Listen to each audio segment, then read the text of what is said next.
ムーミンの国から届いたとびっきり可愛い姉妹の物語、しほです。私がおすすめする映画ヘイフラワーとキルト州をご紹介します。Mutta kun Heinähattu menee kouluun, niin me jään aivan yksin. Heinähattu! Kohta! おてんばな妹キルト州の面倒を見ることができるのはしっかり者のお姉ちゃんヘイフラワーだけ。Tottelit! Ei lasten aina tarvitse olla kilttejä. Lapset saa joskus myöskin olla tuhmia. ポテトの研究ばっかりのパパ。 Pitää koputtaa ennen kuin astuu sisään. 家事のセンスがゼロのママ。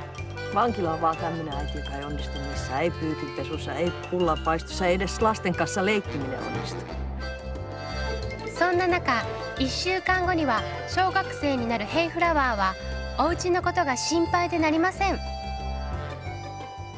Rakas taivaan isä, jos jotain mä voisin toivoa, niin sitä, että meillä olisi ihan tavallinen perhe, sellainen, että äiti tykkäisi olla kotona ja sillä olisi ihana rimpsuessu päällään ja se leipoisi pullaa.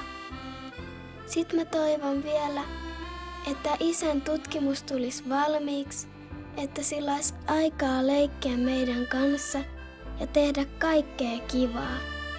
ヘイフラワーの願いは神様に届くのでしょうか。フィンランド女性5人に1人が見たほんわか温まる優しい映画。そしてなんと私しほが翻訳のお手伝いをしました。可愛い映像と一緒に楽しんでください。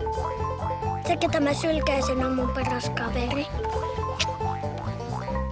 ヘイフラワーとキルト州。